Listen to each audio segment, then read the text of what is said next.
Bienvenue dans Flashback, très heureux de vous retrouver pour ce qui est déjà la dernière émission de la saison. Comme d'habitude, on va remonter dans le temps. Alors, pas question d'utiliser une DeLorean, on va plutôt utiliser nos archives sportives pour faire un bond dans le temps. On va remonter jusqu'en 1985, cette émission, vous allez voir, c'est pas mal quand même, avec deux invités qu'on vous présente dans quelques instants. Mais tout d'abord, on accueille Greg Ancio. Salut Greg. Salut Nico, mais ça va bien, oui, fin de saison, bientôt les vacances. Ouais, écoute, je suis très content que tu sois là parce qu'on a un programme super chargé. Je pense qu'il va te plaire, il va te concerner parce qu'on a une archive qui te concerne aussi. Il sera question de balle-pelote, de football en salle et de basketball avec nos deux invités qu'on présente sans plus tarder. Il y a d'abord Jacques Meurice, ancien basketteur, ancien entraîneur de basket dans les années 80 et dans les années 90, visage bien connu. Vous avez été entraîneur du côté de Profondeville, de l'UR Namur, Natois, Fleurus. On va pas citer tous les clubs, mais une très longue carrière au niveau national et provincial. Puis vous avez déjà pris votre retraite sportive de coach, si on peut dire ça, il y a quand même déjà 30 ans. Il y a presque 30 ans, 29 ans, j'y ai réfléchi tout à l'heure.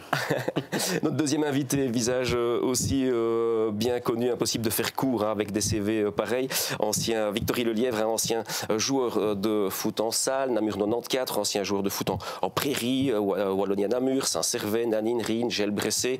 Tout le monde connaît Victory dans le milieu du foot, ancien entraîneur également du côté de Wépion, Gel-Bressé, Meux, pour ne citer que ces clubs-là. Et puis avec ton autre casquette, Victory, tu es aussi joueur de balle-pelote et président du club de Saint-Servais depuis 10 ans.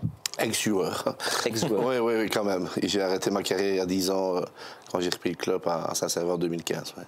Alors on vous a invité, peut-être qu'on s'était dit peut-être que vous alliez vous connaître, vous ne vous connaissez pas en fait, mais je vois que le courant passe déjà très bien parce que vous avez pas mal de points communs. On est Saint-Servais-toi tous les deux, moi de 0 à 3 ans, j'ai été Saint-Servais-toi.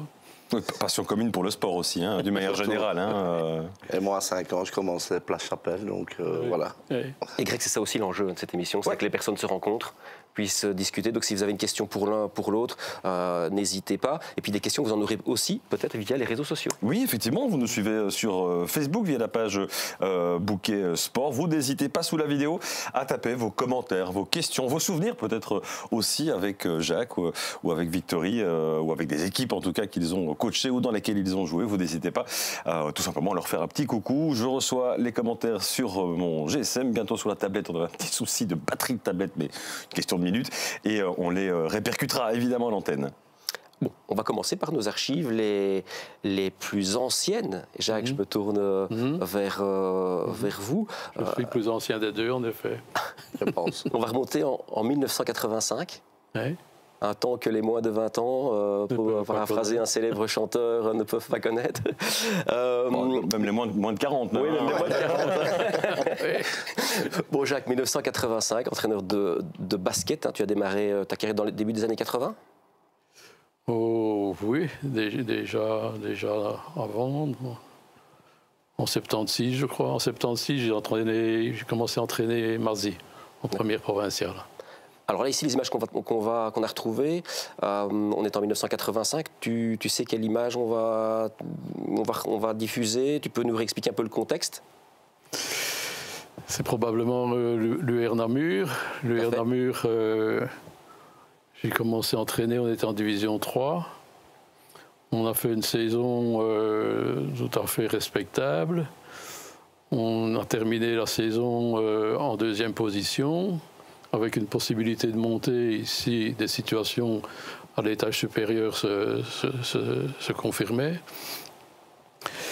Et en réalité, le 24 juin, alors que les transferts sont terminés le 30 juin, le 24 juin, on nous informait qu'on montait en deuxième nationale.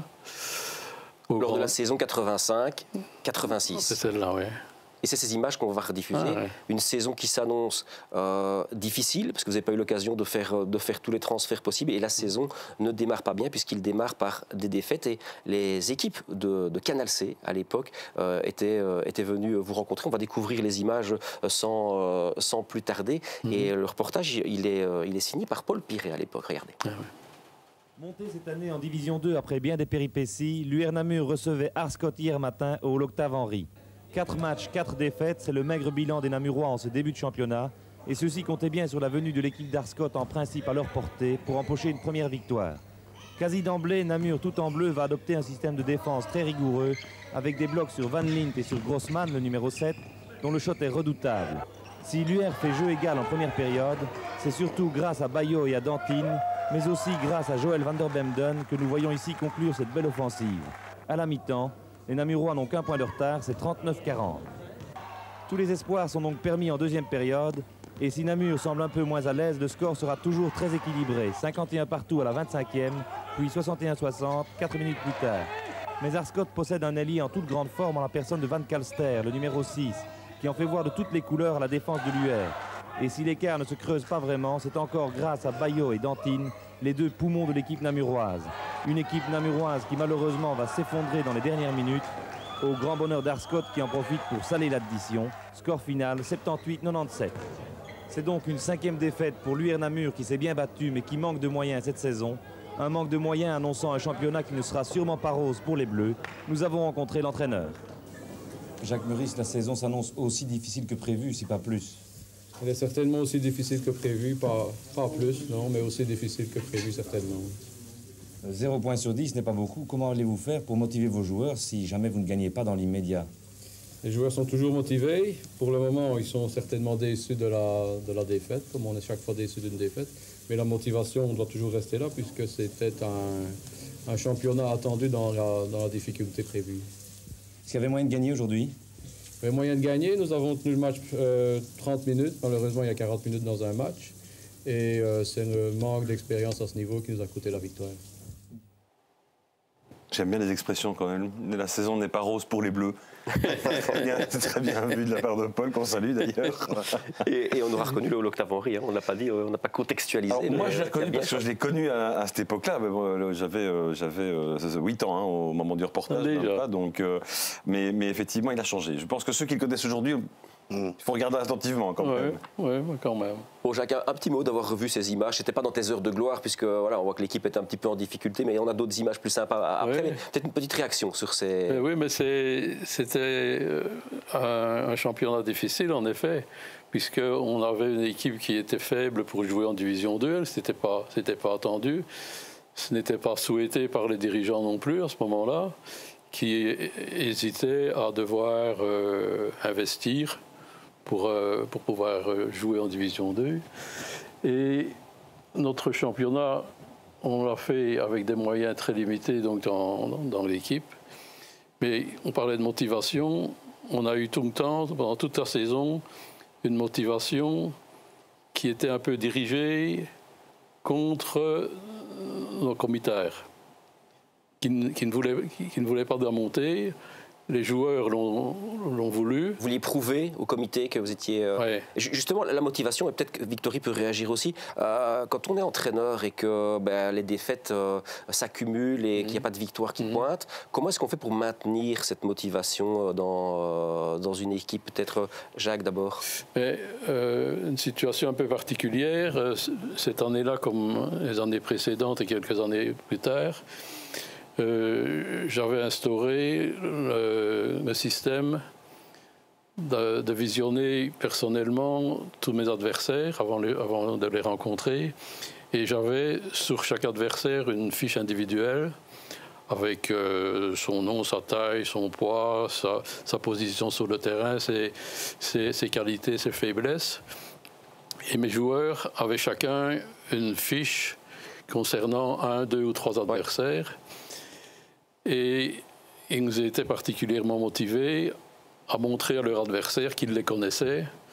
Par exemple, un qui est habitué à prendre la baseline, ça aide. Le scouting t'a aidé aussi à faire naître la motivation chez les joueurs.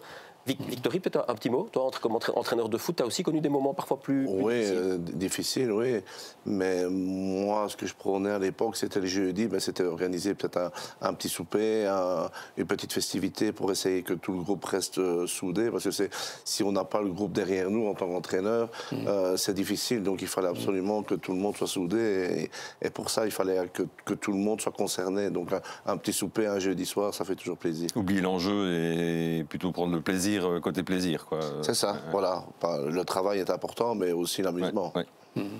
Alors on va poursuivre avec d'autres images, toujours dans cette saison 85-86, mais cette fois-ci on est en 86, donc deuxième partie de saison. L'UR Namur, tu es toujours l'entraîneur de l'UR Namur, qui n'a toujours pas gagné, et on est à 6 matchs de la fin, et vous jouez contre le Rubonil. Est-ce que tu te rappelles? Oui, c'est pas tout à fait juste. On a gagné deux matchs avant le Rubonil. Et sur les 6 derniers matchs, on en a gagné 3.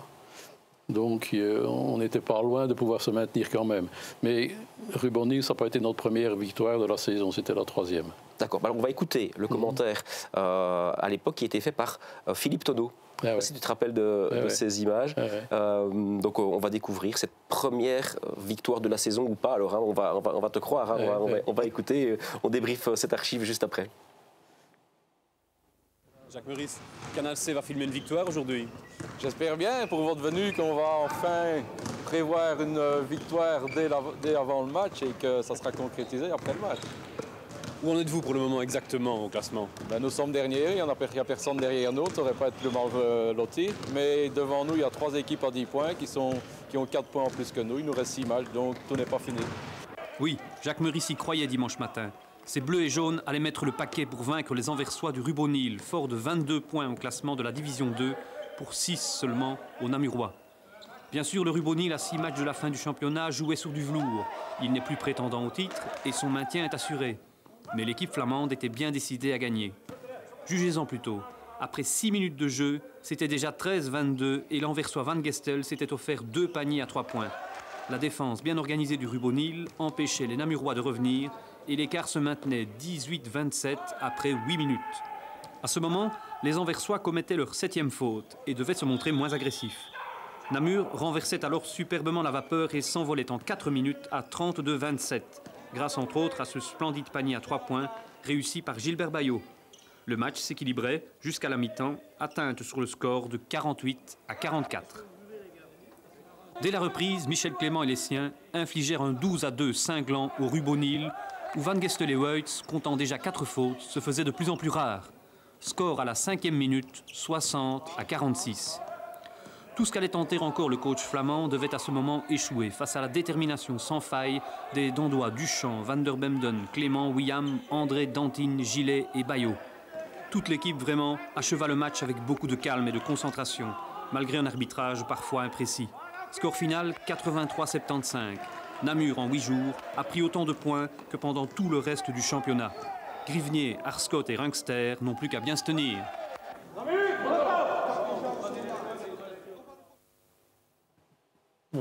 Bon, Jacques, revoir ces images. Oui. C'est la volonté des joueurs qui était unanime. Il n'y avait pas un joueur qui était moins motivé qu'un autre. Et je vois ces images avec un Gilbert Bayot qui avait connu des problèmes de santé assez sérieux et qui était revenu avant d'être complètement guéri, mais avec une hargne... Pour sauver l'équipe. Oui, c'est exceptionnel. Vous vous êtes maintenu cette saison-là?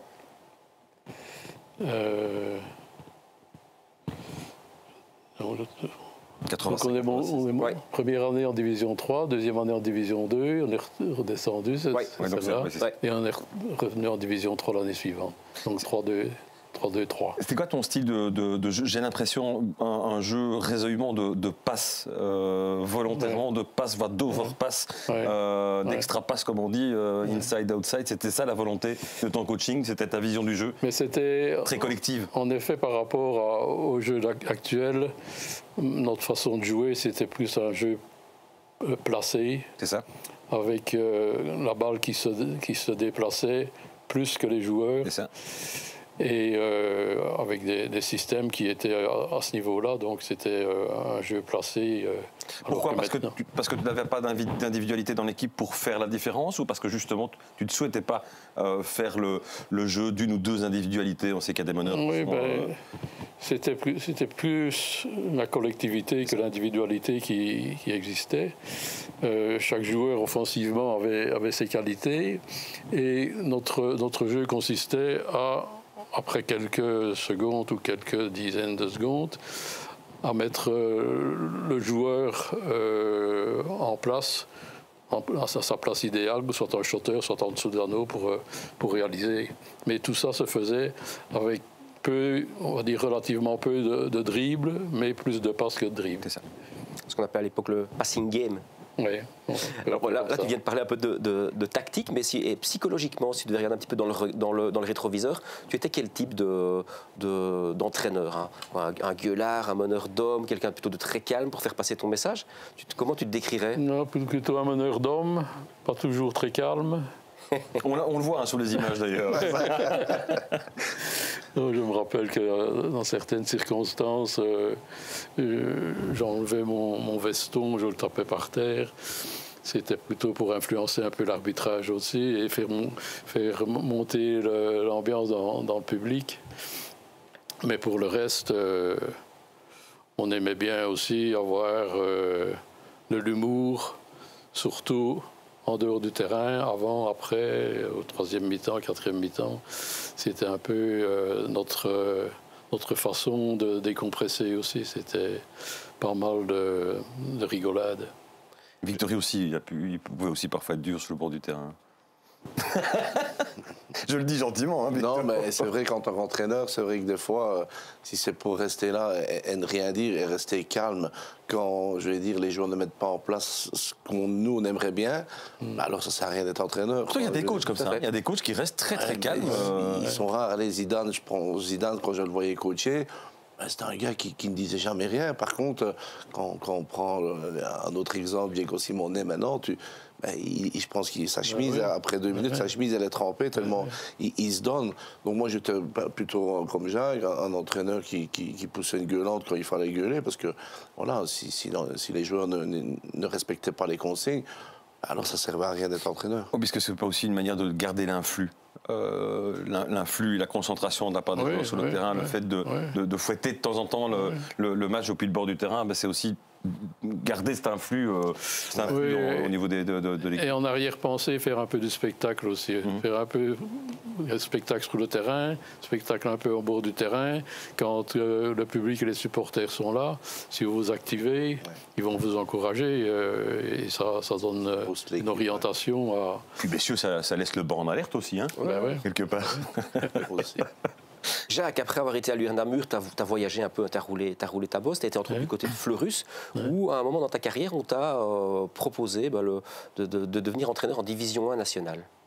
Oui, enfin, c'est une situation qui est un peu cocasse parce que j'entraînais Ciné en 4e nationale et en fin de saison, je suis contacté par Fleurus pour jouer le rôle d'entraîneur adjoint, alors qu'ils étaient dans les playoffs et en Coupe d'Europe. Donc je suis allé là-bas, et puis j'ai participé à la saison suivante avec Jacques de Koning qui était... Comme adjoint donc, oui. Comme adjoint avec Jacques de Koning qui était entraîneur de l'année. Et Jacques de Koning, en fin de saison, m'avait dit qu'il arrêtait le coaching. Et on te propose... Et le président qui s'appelait... André Robert, à ce moment-là, m'a proposé de prendre sa succession. Je n'ai pas attendu longtemps pour lui répondre parce que j'avais 33 ans. Le coaching me prenait déjà en étant adjoint 5 soirées par semaine. Et en étant principal, c'était 6 ou 7 soirées par semaine. Et j'ai fait la balance entre la passion sportive et la vie de famille. Et tu as décliné. J'ai décliné, oui. Oui, ça c'est bien que tu viennes témoigner de ce genre de choses-là aussi. Victory, toi, ça t'inspire quelque chose, ce qu'il te dit? Parce que toi aussi, avec tes multiples casquettes, je crois que c'est pas toujours facile de trouver la balance. Il faut faire des choix, il faut se positionner entre passion... et vie de famille? Oui, comme Jacques, j'ai coaché en National 1 au mini-foot au MF Namur. Et c'est sûr qu'à l'époque, j'aurais pu encore rester. Et quand on voyait, on avait 2 entraînements semaine déjà en prairie au football. Le vendredi, on partait souvent bien loin, du côté d'Anvers, Bruxelles et autres. Le samedi matin, il y a la vie de famille avec les enfants, etc. Donc, à un moment donné, il faut se dire qu'on n'est pas professionnel. On a un boulot la semaine. Donc, c'est vrai qu'il faut peser le pour et le contre. Et je pense que voilà, il faut penser à la raison familiale, quoi. Il n'y a pas de mauvaise décision dans ces cas-là. Bien sûr. Certains font le choix de carrière, entre guillemets, d'aller goûter à l'élite ou à la sous-élite et d'essayer quelque chose. Effectivement, ce sera au détriment d'autres activités, et puis d'autres font le choix un autre choix, mais il n'y a pas de mauvais choix. C'est important que tu le soulignes, tout à fait. C'est un choix qui appartient aux gens, il n'y a pas de bon ou de mauvais choix. On remonte un petit peu dans les années, on va arriver en 1996, où là tu es entraîneur à Profondeville, mais juste avant de découvrir les images, je trouvais assez sympa la petite anecdote que tu m'as racontée en préparant l'émission. Raconte-nous, quand tu es arrivé à Profondeville, tu ne coachais pas la première provinciale, mais la deuxième provinciale. Explique-nous tes débuts, ton arrivée à Profondeville quand tu as coaché la P2. Donc, j'avais arrêté le basket au niveau national, et vers le mois d'octobre ou novembre, le championnat était recommencé, et Profondeville, qui évoluait en division 2, est venu en deuxième provinciale, est venu me demander si je ne pouvais pas les aider. J'habitais Profondeville, c'était pas compliqué. Donc, j'ai entraîné Profondeville une soirée pendant la semaine, en deuxième provinciale, et puis directement, le week-end, c'est le match. Premier match. La mi-temps, je ne sais plus quel était le score à la mi-temps, mais enfin, de toute façon, la mi-temps, on jouait déjà dans la salle, en Profondeville. La Hule, oui. Je me dirige directement vers les vestiaires. J'arrive le premier dans les vestiaires. Il n'y a personne qui me suit, j'attends quelques secondes. Pas de joueurs. Je ressors des vestiaires, je vais voir dans la salle, personne. Je vais au bar, tous les joueurs étaient au comptoir, en train de boire de bière et fumer une cigarette. Je dis, il y a du chemin à faire pour arriver à faire mieux avec eux. Ils ont fait un choix aussi entre le plaisir et le boulot. Quoi, oui, mais c'est un choix qui ne me convenait pas. Après 2 saisons avec la P2 de Profondeville, tu fais monter l'équipe en première provinciale, où là, c'est le début des playoffs au niveau provincial. Finalement, vous terminez deuxième de la phase classique. C'est Belgrade qui termine premier de la phase classique. Finale des playoffs oppose Profondeville à Belgrade, et lors de la dernière manche, je vous le donne en mille, c'est Profondeville qui évidemment a gagné dans un centre sportif de la Hule surchauffé. Je sais pas, vous allez être attentif à la population, au nombre de supporters qu'il y a, c'est assez impressionnant. On va découvrir ça, c'est donc le titre en première provinciale de Profondeville. On est donc en 1996, regardez. Départ de rêve pour Profondeville dans cette deuxième manche des playoffs, dans une ambiance extraordinaire comme à l'accoutumée ces dernières semaines. Les Bleus débutent par un 4/4 impressionnant, alors que les Belgradois, visiblement stressés par l'enjeu, restent sans marquer pendant 5 minutes. Et grâce à Olivier Boscard à 3 points et Vincent De Koning au shot, les hommes de Jacques Muris s'envolent à 9-0. Tout décidément réussi aux Bleus profondevillois. En pénétration, François Marnegan s'en va inscrire 11-0. On se demande à quelle sauce les Belgradois vont être mangés. Gérard Legrand doit déjà prendre son second temps mort pour tenter de stopper l'hémorragie. Sur Othème, tu sors. Geoffrey en dessous à gauche, sur Marnegan, tu sors aussi. Ok. Alil, ici, tu sors dans ton coin là-bas. Sam, en boxe. Oui, attends, Sam en boxe et Pascal en boxe sur Buscat. Ok. Allez, rebond les gars. Rebond les gars. Belgrade adopte un nouveau système défensif et tente de revenir dans le match. Pascal Falaise inscrit les premiers paniers des Bleus et Grégory Marc limite un peu plus tard. Les Noirs et Jaunes s'adaptent de mieux en mieux à la zone de Profondeville et Khalil Ourguiz sort de sa coquille pour ramener les Belgradois à 14-10. Et c'est au tour de Profondeville de céder à l'affolement. Les jeunes Belgradois emballent le match et en contre-attaque, Olivier Batocchio s'en va déposer le ballon de l'égalisation à 14-14. Profondeville, qui aura eu le mérite de ne pas perdre son sang-froid, rentrera finalement au vestiaire avec l'avantage. Le score à la mi-temps en dit cependant long sur le stress et l'imprécision des deux équipes. Un pauvre 24-22. Les explications des deux coachs à la mi-temps. sans aucun problème. Okay, on est à plus 6 et on donne 3 fois le ballon à l'adversaire. Il ne faut pas s'exciter, les gars. Ok, calmement, posons le jeu. C'est écrit, les gars, c'est écrit. Le physique d'abord, ok, et puis le métier. Et le métier, les gars, gérons ces ballons convenablement. Il n'y en a pas 36 de ballons, hein. Vous avez vu le score, hein. Ça va? D'accord, donc il faut gérer tous les ballons convenablement, ça c'est important. Accentuez votre rythme au moment où vous sortez de votre défense. Hein. Ok, ça va? Bien être conscient de ses possibilités en attaque. Ne pas vouloir forcer une situation quand elle n'est pas bien stable. Bien jouer, ouvert. En rentrer à l'intérieur, soit en dribble, soit en passe, pour pouvoir ressortir directement après. Hein. Ne pas chanter dans les mauvaises positions et ne pas forcer un shot non plus. Ok, ça va? Allez, tout droit! Mais malgré les consignes de calme et de jeu posé, la deuxième mi-temps va reprendre sur le mode de l'imprécision. Comme Belgrade en première mi-temps, Profondeville va rester près de 5 minutes sans marquer.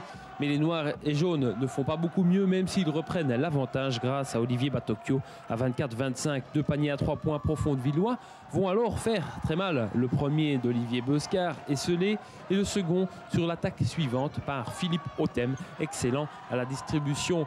La note est salée pour Belgrade, relégué à 5 points 30-25. Belgrade qui connaît très peu de réussite dans les shots à distance. Ici, Olivier Batocchio et Sam Davin ratent 2 fois de suite. Profondeville amorce la contre-attaque. Autem sert Leclerc esselé qui fait 32-25. Les Bleus ont réalisé un 8-0 en moins d'1 minute. Un 8-0 que les Noirs auront bien du mal à digérer. Fin de saison en queue de poisson pour Belgrade qui méritait mieux au vu de ses résultats des 10 derniers mois. Mais en marquant un seul panier à 3 points en 13 tentatives, ici par Sam Davin à 10 secondes de la fin, les hommes de Gérard Legrand pouvaient difficilement espérer mieux vendredi. Triomphe inattendu pour Profondeville qui aura fait la fête 4 fois au cours de ces playoffs qui sont, il faut le répéter une fois de plus, une véritable propagande pour le basketball. C'était inattendu parce que Belgrade était toujours le favori et probablement qu'on a eu plus d'expérience et qu'on a mieux gardé les pieds sur terre que Belgrade. C'est là peut-être la raison du succès. Les playoffs, c'est extraordinaire au niveau ambiance, mais ça remet en cause tout un championnat parce que Belgrade, je pense, sur le papier était plus fort. Oui, de toute façon, personnellement, je suis contre le système des playoffs parce que j'estime que l'équipe qui termine à la fin du championnat en première place a mérité cette première place et la régularité. Donc a mérité la montée, mais le comité en a décidé autrement et les playoffs nous sourient, tant mieux pour nous. Si on se réfère un peu au championnat d'ensemble, sur l'ensemble du championnat, je pense que c'est quand même Belgrade qui est passé au-dessus puisqu'on termine avec 4 points d'avance quand même sur notre adversaire. Bon, maintenant les playoffs, moi je suis pour dans le sens de la propagande pour le basket.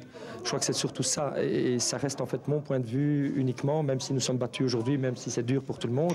Je crois que le basket a tout intérêt à vivre ce genre de situation. Bon, c'est vrai que maintenant c'est la dure loi du sport. Je crois que on doit faire avec. On savait qu'en début de saison, les playoffs étaient là de toute façon. C'est un mini-championnat. Il faut rester sportif. Et je crois qu'on a intérêt, et même, bon, ça je parle au niveau provincial, sûrement, le basket de Namur a tout intérêt à avoir ce genre de manifestation pour je veux dire, créer l'émulation et pour qu'il y ait justement cette ambiance, cet esprit que pour l'intérêt du basket. Et je crois que c'est surtout ça, à mon niveau, qui est encore toujours aussi le plus important.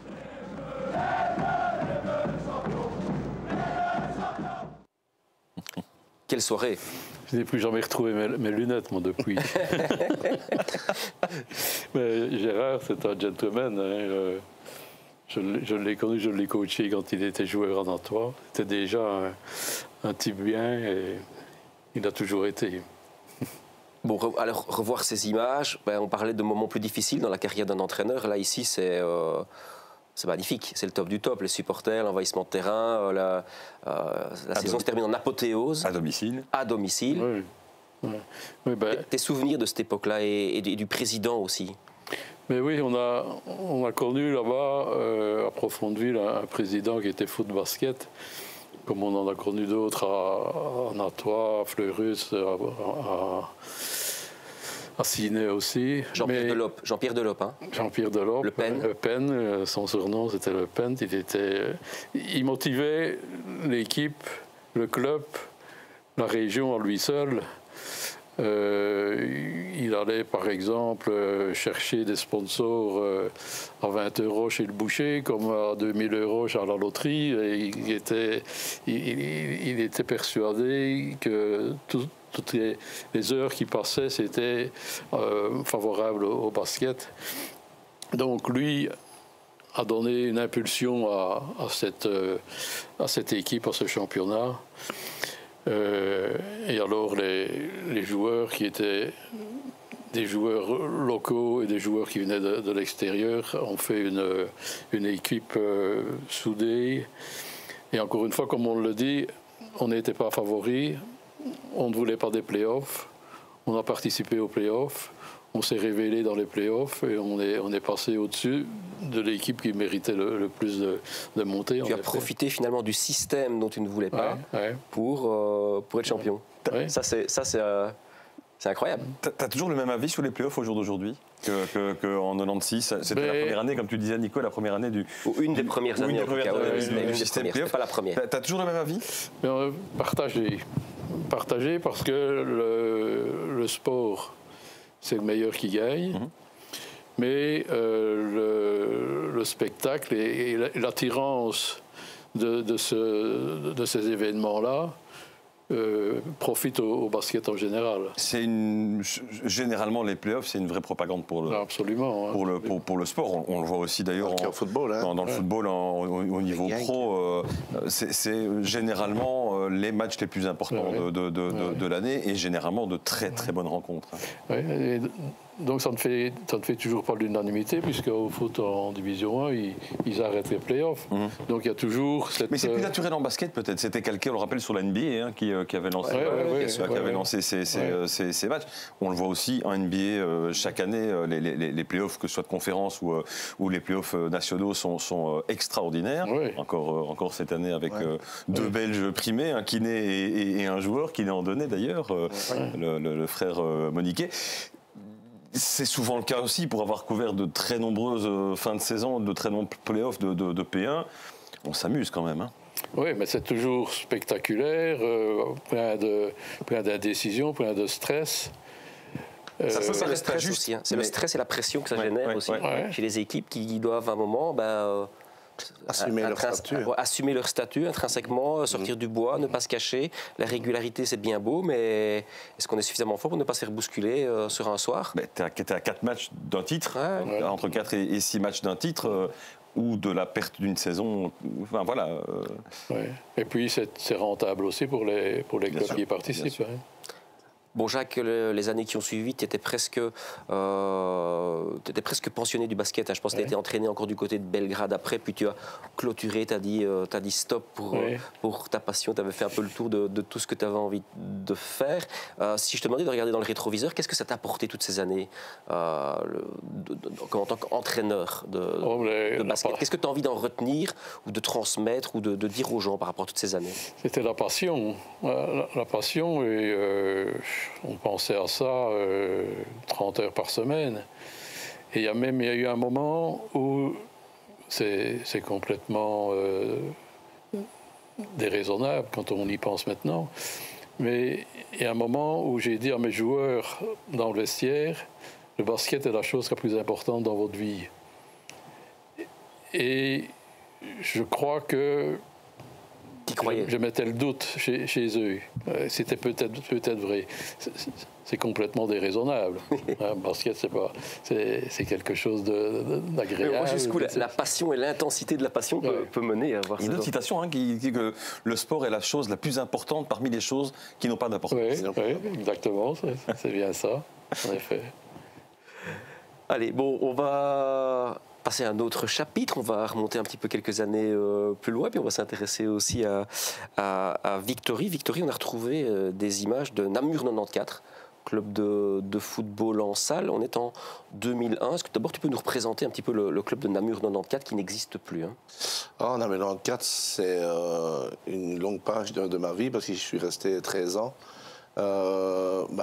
Résumé Namur 94, c'est une bande de copains au départ qui crée une équipe en première provinciale et puis qui se prend au jeu, qui monte en national. Et puis là, Marc Denef, on ne pas le citer, qui a été une figure emblématique du club, qui a été un président hors norme, et grâce à lui, c'est pour ça que Namur 94 a duré aussi longtemps, on a su attirer des joueurs Je suppose que tu citeras les noms tout à l'heure, mais des joueurs de... On peut le citer maintenant. Qu'on n'aurait jamais pensé jouer. Tout au long des 12 années, il y a des Gires Moemoué, Claudio Batatina, Gaëtan Baudot, ancien soulier d'or, qui est passé par là, Younes Ba, Jérôme Verlaine, Thomas Nellis, Jean-Pierre Daff, Michel Moléon, voilà, des noms quand même très connus. Vincent de Ketelaar. Oui, Vincent de Ketelaar, pour ne pas l'oublier, oui, pour ne citer qu'eux, mais pour dire que ce club a attiré quand même de grands noms et n'était pas un club anecdotique. Quasiment que des finalistes de Coupe de la Province en prairie là-dedans, et des joueurs qui ont même évolué plus haut. En national, en prairie. Et président à l'époque, donc Marc Denef, c'est le président actuel du CP Foot Namur en prairie. Je te propose, on va regarder des images, on va se replonger donc en 2001 où vous êtes en 8e de finale de la Coupe de Belgique, vous êtes en 3e national cette saison-là, donc vous parvenez à vous hisser jusqu'au 8e de finale où vous tombez sur un os, c'est l'équipe de Courcelles, un gros morceau. Je propose qu'on découvre les images, regardez. Les Namurois, visiblement très stressés en début de rencontre, sont dominés par Courcelles, qui profite de sa première occasion pour ouvrir la marque. Le coup franc de Kim Buve échappe à Alain Collard. 4 minutes plus tard, les Limbourgeois doublent la marque par leur capitaine. C'est déjà 0-2 après 7 minutes de jeu. Courcelles, plus fort techniquement, impose son jeu sans difficulté. Et le marquoir passe rapidement à 0-4. Heureusement, juste avant le repos, Victory Lelièvre passe la défense visiteuse en revue. 1-4, l'honneur est sauf. Le président Marc Denef réagit. Ils ne sont peut-être pas bien classés en première nationale, mais enfin, bon, ils ont quand même le niveau, quoi. Nous sommes en 3e, on sent quand même une différence de niveau. Ils ont un meilleur placement sur le terrain. Je pense qu'en deuxième mi-temps, on pourrait faire quelque chose de bien mieux, parce que j'ai senti les joueurs crispés dès le départ, et ils ont l'air de se reprendre. Je pense qu'on peut quand même ne pas prendre tendance, je vais dire. Se retrouver à ce stade de la compétition face à une telle formation, déjà une consécration en soi pour l'équipe de Namur 94. C'est bien pour Namur 94 et c'est surtout bien pour le football en salle namurois parce que je pense qu'il doit être découvert. Il n'est pas assez et j'espère que vous viendrez encore plus souvent parce qu'on a besoin des médias pour développer le football en salle dans la province de Namur. La deuxième mi-temps va recommencer dans un instant pour créer la surprise. La surprise, je ne pense pas, mais peut-être marquer un goal ou deux en plus. Le président espère donc un sursaut de ses joueurs et celui-ci ne s'est pas fait attendre. Les Namurois libérés se créent de nombreuses occasions à la reprise et le remuant Claudio Batatina parviendra à surprendre le portier limbourgeois et fera par la même occasion 2-4. Namur gaspille beaucoup d'occasions et Courcelles profite d'un compte pour aller planter une 5e rose. Tout est dit, 2-5, score final. Namur 94 est éliminé par plus fort que lui. C'était une première pour nous de jouer contre une équipe de ce niveau-là, même s'ils jouent bas de classement en première division. Mais on n'a pas l'habitude de ce type de jeu, avec deux attaquants qui jouent très haut, deux très bas, le temps de s'adapter. C'est vrai, on avait pris 4 buts. Donc ça n'a pas été génial, effectivement. Après, on s'est bien repris, mais contre une équipe pareille, un départ aussi mauvais, ça ne pardonne jamais. Des regrets? Des regrets, oui. Quand on voit la manière dont on les a tenus, la manière de jouer cette équipe en deuxième mi-temps, qui a un peu paniqué, qui a balancé devant, on se dit qu'il y avait peut-être moyen de faire un bon petit coup ici aujourd'hui, effectivement. Avec le maillot de l'UR Namur, pas de maillot propre pour non, je sais qu'à l'époque, on était suivi par l'UR Namur, dont le président Armand Caïna avait souhaité qu'on joue avec les maillots de l'UR Namur pour la publicité Casino Namur. Donc, on l'a fait. Tu te rappelles de ces images, de ce match, ou c'est toi qui inscrit l'unique but de la rencontre pour, Je m'en souviens très bien parce que, comme Michel Moléon le résume, c'est 2 goals. Oui, c'est 2 buts, pardon. Le premier but, en tout cas, de la rencontre. Quand Michel Moléon résume le match, il dit bien, à un moment donné, on a poussé, et je pense qu'au nombre de tirs au goal, on a plus de tirs qu'eux, mais l'expérience a fait que, voilà, ils avaient, comme Michel le dit, un meilleur placement, et puis c'était pas l'objectif du club, la Coupe de Belgique. On était déjà allé en 8e de finale, ce qui était déjà honorable, mais pour le club, chaque année, on ne visait pas la Coupe de Belgique, que du contraire, nous, c'était vraiment le championnat qu'on visait. Bon gardien en face aussi. Hein. Très très bon. D'ailleurs, je m'en souviens parce que après le match, j'avais discuté avec lui et je lui avais dit, je pense que tu es un des premiers qui arrête autant de tirs sans modestie, parce que j'avais chanté je ne sais pas combien de fois au goal et chaque fois, il avait toujours le pied ou le bras pour arrêter. Bon, ça, c'était une soirée parmi d'autres au hall sportif de Bouge. Le club, il a existé entre 2000 et 2012. Tu as été là quasiment tout le temps, pendant toute la durée du club. Tu peux nous parler un petit peu des résultats que vous avez fait? Vous étiez en 3e national cette année-là, mais vous n'êtes pas limité à ça. Je crois que vous êtes monté en 2. Oui, c'est ça. Et puis, chaque année, on jouait les 3-4 premières places. On ne se prenait pas la tête. On était content d'être le vendredi parce qu'on était au Petit Soin avec Marc Denef, il faut le dire. On allait en déplacement, on avait 2 voitures qui parvenaient à avoir chez Citroën. On avait un minibus chez Burnonville. Enfin, on était toujours vraiment au Petit Soin pour une petite équipe de 3e nationale. Donc, qu'on aille à Anvers, à Bruxelles, à Liège, on savait qu'on avait un véhicule et forcément, c'était toujours sympa. Donc, non, on a passé vraiment des super années. Et je pense qu'il y a une année, je ne sais plus laquelle, on a été carrément invaincus chez nous, à Namur. On jouait à Souvenir, on était invaincus. Chez nous, on était impossible. On était toujours au complet, forcément. Quand on jouait à domicile, on était forcément au complet. Tous les joueurs que tu as cités, ils jouaient en prairie. Donc souvent, quand c'était en déplacement, ils avaient peut-être une hygiène. Donc ils disaient qu'ils préféraient se ménager pour le football. Mais quand c'était à Namur, tout le monde était présent. Et là, on avait une ossature très très forte à l'époque. La montée en National 2 ? Oui, c'était à l'époque, les 2 premiers ou les 3 premiers montaient. Et je pense qu'avec le groupe, on avait demandé qu'est-ce qu'on fait, on le fait pas. On s'est dit pourquoi pas et on l'a fait, parce que les déplacements étaient quasiment les mêmes. Et franchement, on avait un bon. L'équipe était aussi forte en National 3 qu'en National 2, parce que la différence n'était pas énorme à l'époque. Au niveau des entraîneurs, il y a plusieurs entraîneurs qui sont succédés, je suppose. Oui, Marc de Gelde, Michel Montléon, Chimanga, le sorcier, qui on a couru. Je l'ai fait un petit peu aussi quand il fallait le faire, voilà. On n'avait pas, enfin si, on avait besoin d'un coach parce que c'est vrai que quand tu joues, il fallait. Mais je vais dire, on connaissait tous notre rôle. On avait assez, je vais dire, l'expérience, hormis les jeunes qui, Giresse et Claudio Badatina qui intégraient l'équipe. Et ils avaient 17-18 ans, donc ils étaient très jeunes à l'époque. Fallait vraiment les guider parce que on jouait vraiment, il y avait un placement à respecter. Donc, mais sinon les coachs, ils faisaient vraiment le minimum pour dire, voilà, et où ils nous remotivaient, quoi. On relance peut-être au niveau des réseaux sociaux, Greg Avec plaisir, n'hésitez pas à questionner nos invités ou tout simplement à nous raconter une petite anecdote ou à les forcer à raconter une anecdote. Ça marche bien aussi, vous savez, les petites private jokes dont on n'est pas forcément au courant, les petites anecdotes de vestiaire.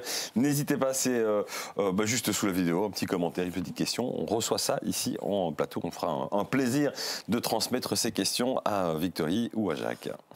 Victory, la dualité toujours entre le football en prairie et le football en salle, entre les deux, ton cœur balance à l'époque? Si je dois choisir, je choisirais le football en salle parce que j'ai quand même joué en national et j'ai été jusqu'en national 1 avec le MF Namur, donc c'est quand même le top, quoi. Donc, mais je veux dire, le football, j'ai toujours adoré le football depuis que je suis tout petit, donc le mini-foot c'est vraiment venu après, hein. À l'époque, on jouait dans la cour de récré et on se prenait au jeu, donc voilà, maintenant le mini-foot, ouais, ça reste quand même un chouette moment, puis c'est beaucoup plus petit, je vais dire c'est 2 fois 25 minutes, donc... C'est plus tard le soir.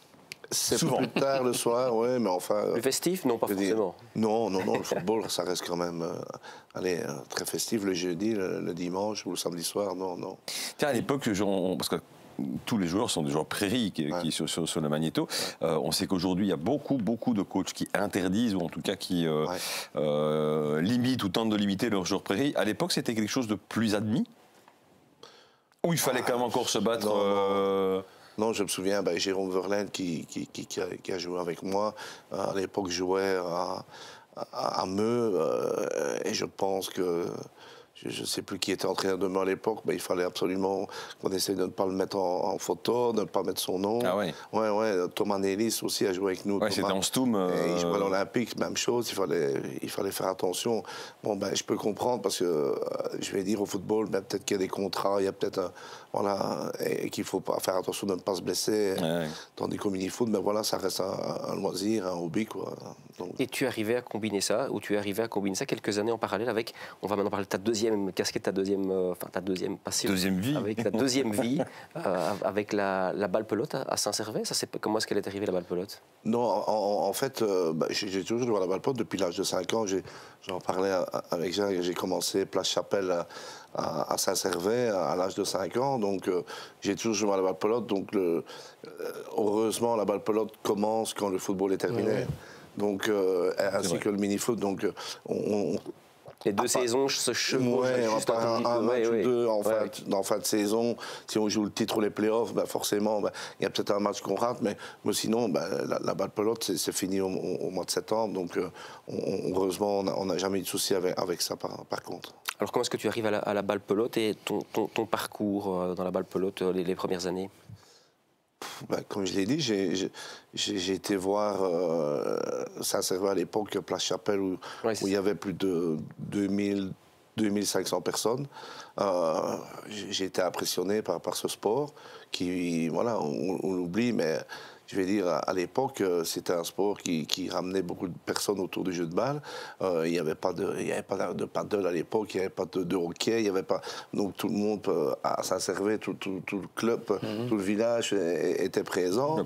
Comme tu disais, l'après-saison foot aussi, donc voilà, ça permettait d'aller voir d'autres choses. Passion familiale aussi? Non. Ou pas forcément? Non, pas du tout. Mes frères...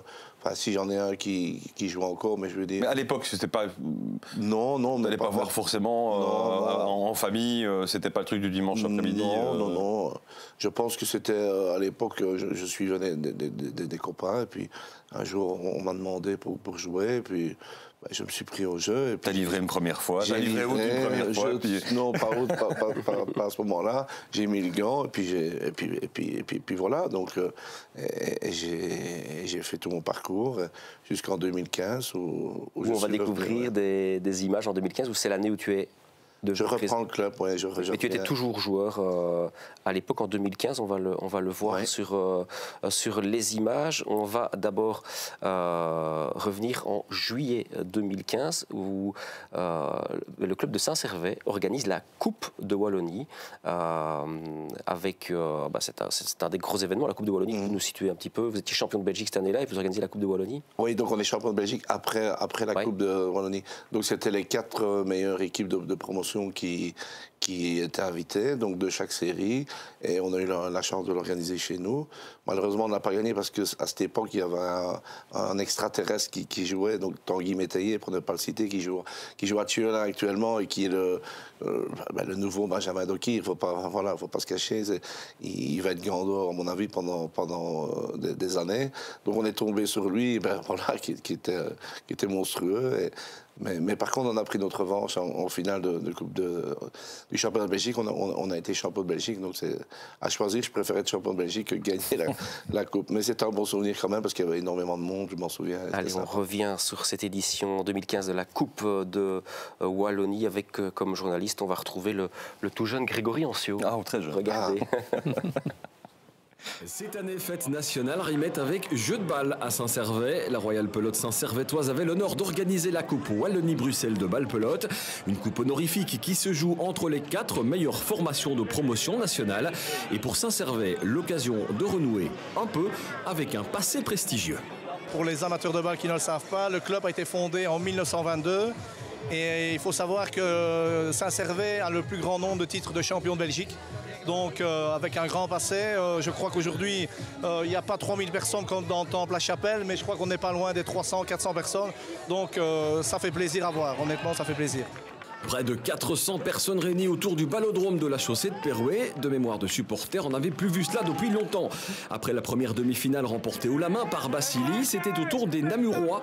Heureux hasard du tirage au sort, Saint-Servais était opposé aux Couvinois de Tromcourt. Objectif, une place en finale, histoire de réussir sa journée.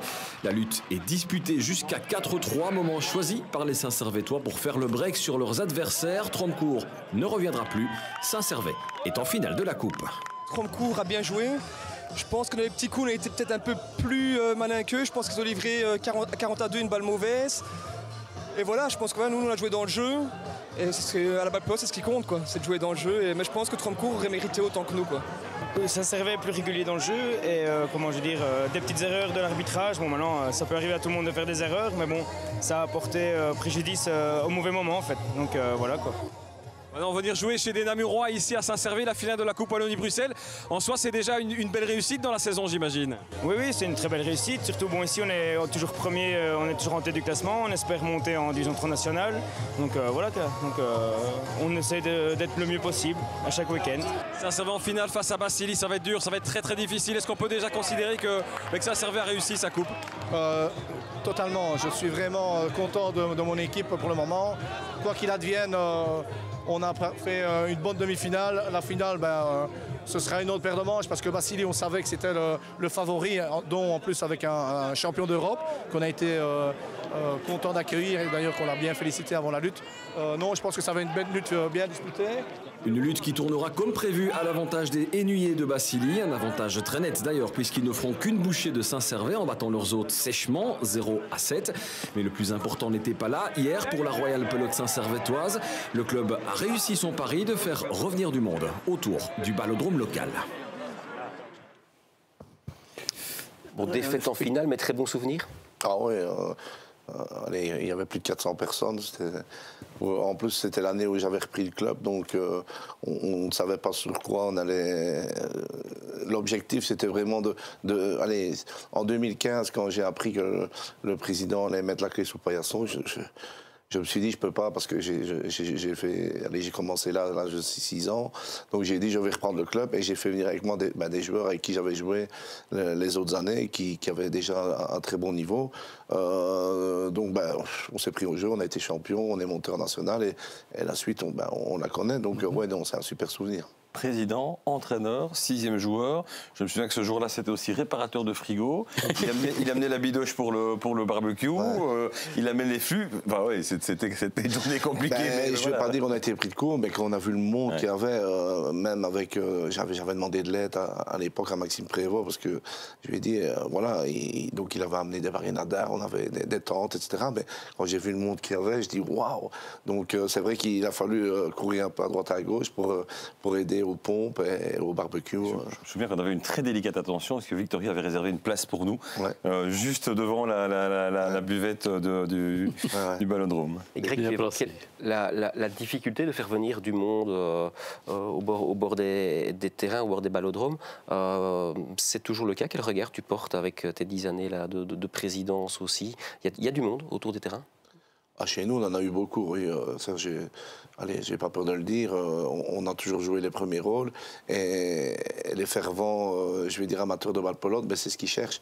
Je vais dire, ici, dans le Namurois, à part Montgrotier, mais c'est du côté de Ciné, qui milite en première nationale. Nous autres, on n'a rien du côté Namurois en balle pelote. Donc, je veux dire, on a eu la chance directement. Un peu dans le sud quand même, côté de Philippeville, il y a quand même. Alors, c'est des équipes qui sont, qui sont moins haut gradées, mais il y a quand même toujours un petit peu de monde. Moi, je trouve que c'est un sport qui est resté. Alors, on n'a plus des 2500 personnes tous les week-ends, mais tu évoquais l'offre de sport qui existe aussi. Mais je trouve que c'est un sport qui a réussi quand même à maintenir sur certains matchs, lors de certains derbys. La balle du gouverneur, c'est entre 1000 à 500 personnes en fonction de la météo chaque année. Donc il y a toujours un attachement à ce qui est aussi un terroir, à ce qui est aussi une tradition, parce que c'est un vrai sport traditionnel namurois entre Sambre-et-Meuse et Sud-et-Nuit. Oui, c'est clair. Malheureusement, je pense que il ne faut pas se jouer dans quelques années. Je ne suis pas sûr qu'il y aura encore la balle pelote avec tous les sports qui explosent à droite à gauche. Les jeunes à l'école ne savent pas ce que c'est la balle pelote. Et puis il y a quand même le problème des chasses qu'il faut expliquer. Moi perso, j'avais été plusieurs fois dans des écoles, amener des gants, des balles pour essayer d'attirer. Mais ils se tournent vers le paddle, le hockey. Oui, difficile de tirer son épingle du jeu, évidemment, dans ce genre de situation. J'ai Jeff Trou qui me dit les yeux rouges, c'est l'émotion au Victory Le Lièvre, point d'interrogation. Non, j'ai été à la piscine avant de venir, il y avait beaucoup de chlore. Tout simplement. Il y avait du chlore à la piscine. T'as trouvé quelle piscine? Parce qu'elles sont toutes fermées, les piscines. À Saint-Servé, non. Elle est réouverte maintenant et j'ai été... Merci Jeff. Et je me souviens quand j'étais à l'école primaire à Saint-Aubin, il y avait un grand mur dans la cour de récréation et on jouait à la balle-pelote sur ce mur-là. À le front. Donc, balle au fronton. Ouais, c'était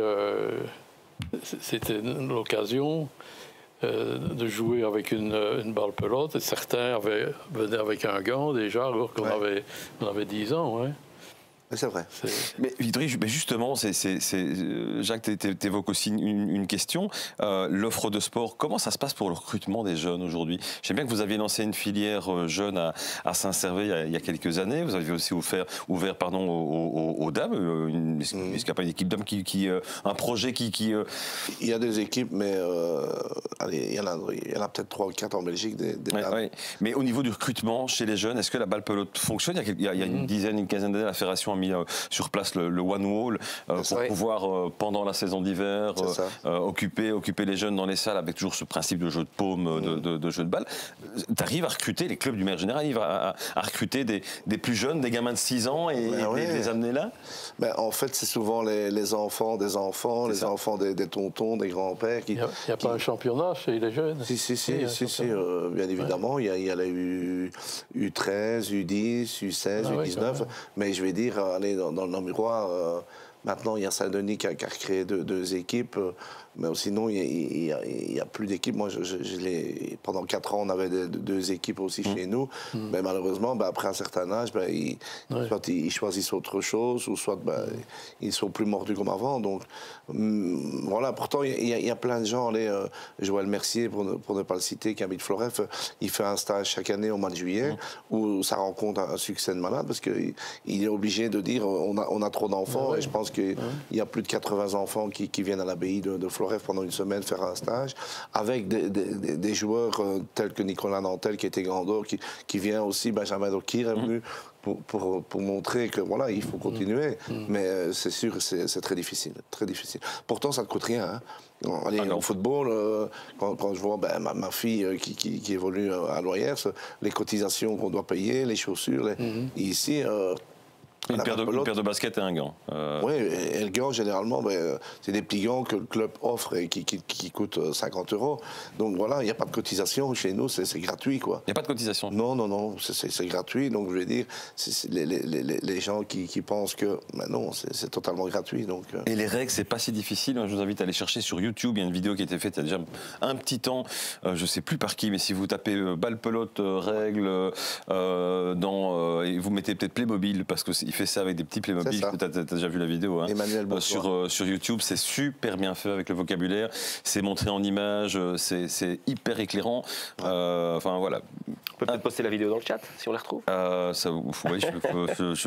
vais essayer. Si on la retrouve. Retour en 2015. Donc votre club organise la Coupe de Wallonie. Puis quelques semaines plus tard, vous allez être champion en promotion, vous allez monter en division 3 nationale. Donc, je te propose, Victory, on va redécouvrir les images du match du titre où vous jouez contre Fontaine-l'Évêque. Je ne sais pas si tu te souviens? Je me souviens. C'est un reportage à l'époque qui avait été réalisé par Philippe Tonneau. On propose tout simplement de redécouvrir les images donc en 2015 et le titre de Saint-Servais en promotion. RPSS pour Royal Pelote Saint-Servétoise et son équipe senior en maillot bleu et en passe de retrouver la division 3 nationale après une belle saison en promotion Dynamo. Dynamo pour Dinan Namur Molinier. Autour d'Erwin Guidon, le capitaine, Geoffrey Aubruge, Damien Briot, Benjamin Borlet, Rémi Pérou et Victory Lelièvre ont amené cette équipe en tête de championnat jusqu'à ce dernier match face au deuxième, Fontaine-l'Évêque. 2 équipes d'entités différentes, mais réunies dans une même série pour faire nombre. 2 équipes championnes d'entités, donc, avant même l'épilogue du championnat. Une particularité. C'est la première fois qu'on vit une situation pareille où les 2 cercles reçoivent ou vont recevoir les écussons le même jour pour le même championnat. Eux sont champions de l'entité entre Sambre et Dille, et nous sommes champions, Saint-Servais, champion de l'entité Dynamo. Dans la série, il y avait plus de Namurois que de Sambre-et-Dille. Oui, il y avait 2 équipes de Sambre-et-Dille. Il y avait Mont-Saint-Aldegonte et ici Fontaine-l'Évêque. Donc ils sont champions de 2 équipes quelque part. Ils sont champions de 2 équipes. Et il y aura un des 2 qui va monter. S'ils sont deuxième, le deuxième montera en Ligue 3. Mais pour Saint-Servais, bien plus que l'écusson, c'est la première place de la série qui compte, afin de clôturer en beauté une saison plus que positive. Maintenant, l'objectif de début de saison, c'était jouer le titre. Donc voilà, on est à quelques heures ou quelques minutes du titre. Maintenant, c'est vrai que la saison est plus que réussie. Moi, ce qui me fait totalement plaisir, c'est quand j'ai repris le club ici, c'est revoir les anciens qui reviennent autour du Ballodrome. Quand je vois aujourd'hui, il y a plus de 200 personnes. Et les gamins, maintenant, on a fait une équipe de jeunes et les gamins sont encore présents ici. Donc moi, je vais dire que si aujourd'hui on est champion, je crois que totalement on va faire la fête et l'objectif sera vraiment atteint jusqu'au bout. Donc j'ai confiance. Et nos Saint-Servetois comptent bien profiter de la spirale positive pour faire bonne figure en Division 3 nationale, avec l'espoir que les nombreux supporters restent fidèles malgré l'apparition d'un petit droit d'entrée. Une équipe qui joue le titre en promotion, pour moi, a totalement le niveau pour jouer en 3 national. Il faut savoir qu'ici, mon effectif va rester pratiquement le même, à part un joueur qui va nous quitter. Mais les 2 renforts qui viennent sont aussi forts que l'équipe là. Et donc non, il n'y a pas tellement de différence entre les 2 premiers de promotion et l'équipe de 3 nationales, aucune.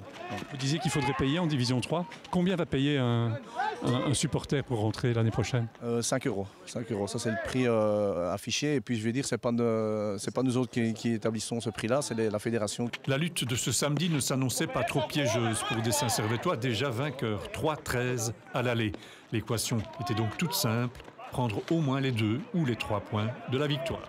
Ah, on n'a pas le choix. Je vais dire, moi, les bouteilles sont frais, les supporters sont là, le soleil est là, donc moi, la fête, je vais la faire aujourd'hui. Donc je leur ai dit, j'ai pas envie d'aller à Crupet avec mes bouteilles pour faire la fête. Donc je crois que tout est réuni aujourd'hui pour qu'on la fasse et ce serait malheureux de ne pas y arriver. Donc voilà, moi j'ai confiance et je sais qu'eux sont très motivés par rapport au boulot qui a été établi de toute l'année par rapport aux dirigeants. Donc je pense qu'aujourd'hui, on va faire la fête. Et après 3 heures d'une lutte intense et de qualité, la Royale Pelote Saint-Servetoise s'est imposée 13-6. Contrat rempli, 45 points au compteur, 5 de mieux que son dauphin. La RPSS est en Détroit. Toujours été acquis en interview, Victory. Oui, Ça t'inspire quoi de revoir ces images? Ça fait plaisir. Ici, ça fait 10 ans. Donc, sur 10 ans, il y a quand même du chemin qui est arrivé. Donc, justement, quel regard tu poses sur ce chemin parcouru en 10 ans? C'est intéressant d'avoir ton avis là-dessus. Je suis fier de moi, fier de mes dirigeants, de mon comité et toutes les personnes qui m'entourent parce que depuis, on a gagné 2 fois la balle du gouverneur, on est monté en National 2, donc pour aller sur 10 ans de temps, peu de clubs peuvent se vouer d'avoir un palmarès comme le nôtre, quoi. Rémi Perroux ne se souvient pas de cette fête. Tu ne te souviens pas? Non. Mais moi, je m'en souviens. Il y a peut-être des photos, des vidéos. Ah, mais j'ai des dossiers sur lui. Et voilà, je peux Rémi, vous dire... ça fait peut-être. Ça, je peux vous dire que... Mais je sais de quoi il parle, il s'en souvient très bien parce qu'il a eu mal à la tête et on l'a retrouvé accroché à une poubelle parce que il était malade. C'était compliqué. Ah oui, oui. Et bien justement, c'est notre prochaine vidéo, toujours en 2015, non, je rigole. Un petit mot, parce qu'on le voit souvent apparaître dans nos archives aussi de balle pelote, Erwin Guidon. Erwin Guidon, super joueur de balle pelote. Je pense que c'est un joueur complet à la balle pelote. C'est un joueur complet au football. C'est un gars que tout le monde aimerait avoir parce que c'est un gars d'une gentillesse exceptionnelle qui rend encore des services énormes à Rennes cette année-ci en première provinciale avec Rémi Perroux d'ailleurs qui joue ensemble à Rennes. Non, vraiment un gars qui aurait pu jouer plus haut que la Nationale 2. La proximité de Saint-Marc, parce que Saint-Marc aussi a bien rebondi ces 10-15 dernières années, c'est une bonne nouvelle pour Saint-Servais d'avoir un club là-haut, mais à quelques centaines de mètres, c'est une bonne chose. Totalement, et puis les 5 joueurs qui sont actuellement à Saint-Marc, c'est les 5 qui étaient sur le terrain pratiquement ce jour-là. Donc oui, non, c'est un club voisin, mais on n'est pas rivaux, que du contraire. Ça vous aide à vous tirer vers le haut, mutuellement? Oui, c'est ça. Ici, ils sont en National 3, ils font une super saison. Je suis super content, ils sont qualifiés pour la balle du gouverneur. Saint-Marc, c'est un petit village, hein. Je le connais bien. Donc je dis, quand on voit encore l'engouement qu'il y a encore à Saint-Marc actuellement, c'est les personnes qui venaient à l'époque à Saint-Servais Perway qui montent là-bas. Donc, non, je suis super content pour eux. Alors tu parles de l'actualité de Saint-Marc. Est-ce qu'on peut parler de l'actualité de Saint-Servais? Vous en êtes où pour le moment? Donc, après la National 2, on a eu un petit coup de mou, on est redescendu en National 3. Forcément, la National 2, c'est un regret parce que ça a coûté énormément d'argent au club pour en arriver à forcément à ne pas avoir de derby, pas avoir que du contraire. C'est un mois que ce n'est pas possible de rester. Il faut d'autres soutiens financiers, d'autres niveaux, à un autre niveau. Le budget, il faut entre 50 000 et 60 000 euros pour se maintenir en National 2, alors qu'en National 3, avec 25 000, on est bien, quoi. Donc voilà, donc à l'heure actuelle, on est en promotion et on s'y sent bien. Il y a beaucoup plus de derbies, donc ça c'est sympa aussi. C'est important, les derbies, hein. On le disait tantôt, les gens ils viennent voir les derbies, et comme au football, mais ça attire énormément de monde. Des projets, Monsieur le Président, pour les prochains mois, prochaines années? Des projets... Remonter en Détroit? Ça, c'est le but. Et je pense que voilà, le club, il restera en Détroit, quoi qu'il arrive, sauf si vraiment il y a un mécène, je ne sais pas si quelqu'un m'entend, qui veut investir un petit peu à sponsoring. Je pense que tu n'es pas le seul à lancer la Oui, je doute. Kaïda n'est plus là. Oui, une bouée à la mer. Mais non, voilà, non, le club, il doit rester en National 3. 5 € l'entrée, c'est peut-être la solution, non? Non, dans le Namurois, on ne fait pas payer. C'est pas ça qui fait que je préfère que les gens boivent de shop. Et voilà, non, le but c'est vraiment de retrouver la National 3, de s'y maintenir, jouer la balle de gouverneur. Je crois qu'en tant que Namurois, ça fait toujours plaisir. Même si on l'a gagné 2 fois, on essaiera de gagner une 3e fois. Mais le but c'est vraiment ça, c'est retrouver la Ligue l'année prochaine. Ouais.